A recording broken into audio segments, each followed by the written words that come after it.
Oh, yes. Sports Limelight special post Clockwork Angels Tour edition, Drew.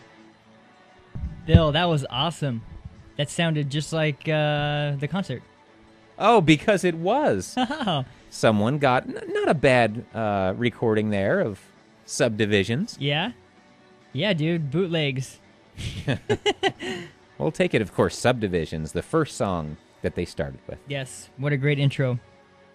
That concert was amazing. It was, for me, as we turn up Subdivisions a little more. For me, that was, of course, the third time I've seen Rush, so a three-way tie for the best concert I've ever seen. Man, that's cool. I've seen 66% of your Rush concerts with you. You have, haven't you? Yeah, I thought this was... I've seen them 3 times as well. Snakes and Arrows, Time Machine, and now this one.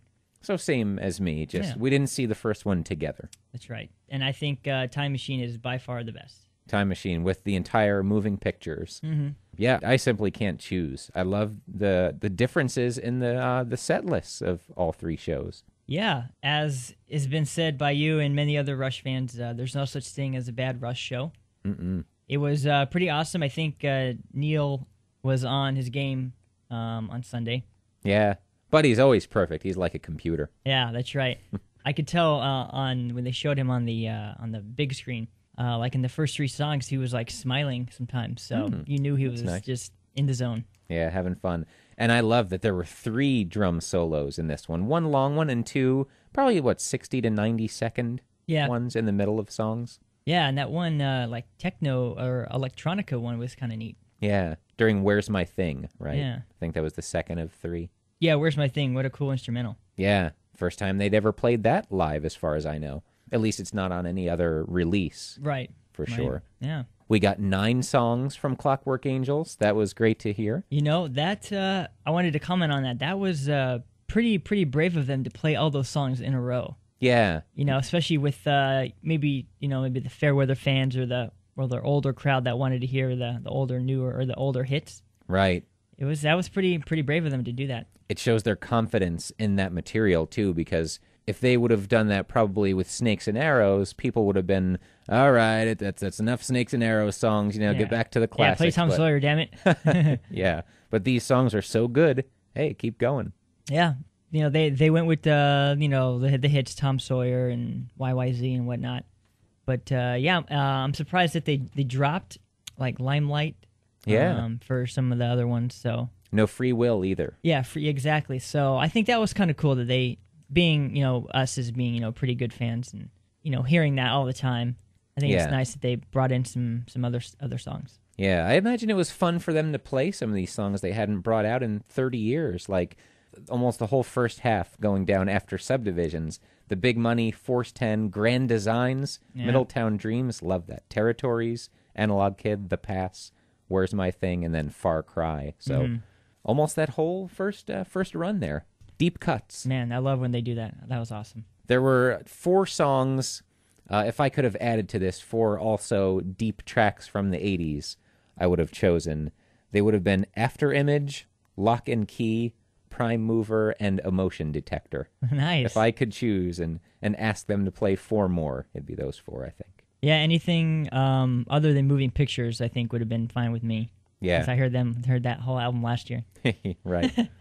Yeah, it was awesome. I was surprised to not hear Working Man. Oh, yeah, we didn't hear Working Man either. With what they did with it last time was really cool with the reggae intro. Yeah, that was pretty neat. Fly By Night would have been obviously fun because that's part of our show. Of course. But yeah, other than that, it's just great to see them play. It's whatever they play is awesome. We were watching some of the best people in the world at what they do, live and in person. You don't see that often in anything. That's right. One difference I noticed, Except if you're if you're at a Bills game. you're not talking about the opposing offense, are you? I'm just talking about how it's not the best at what they do. One thing they did more during the Time Machine tour that they didn't do here.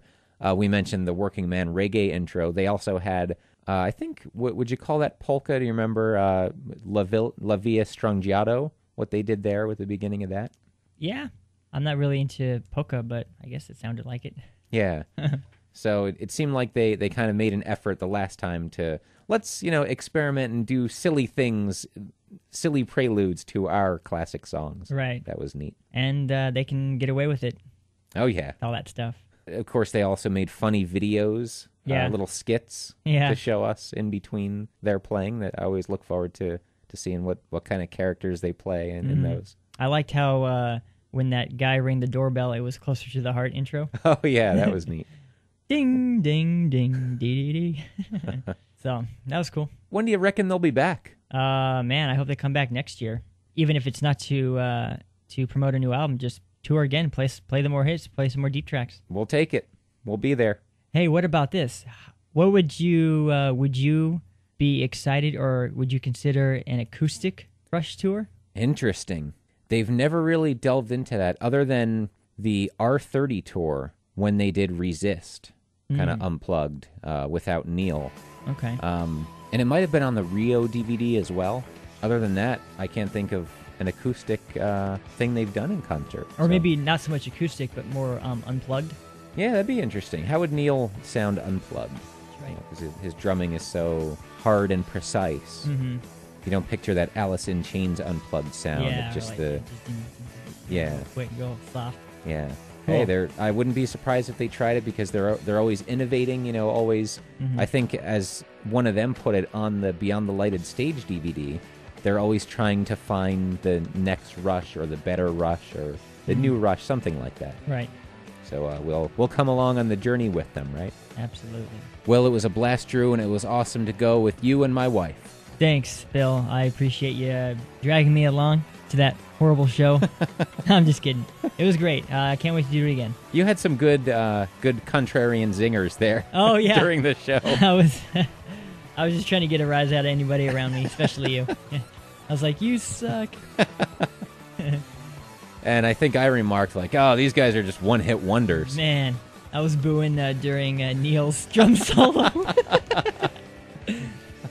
Good stuff right there. That was fun. Sports Limelight, thank you for listening. It's got to be the second best thing to have been there, right? Listening to us describe it. Yeah, oh, absolutely. It was amazing. All right, we'll talk to you next time. Have a great week.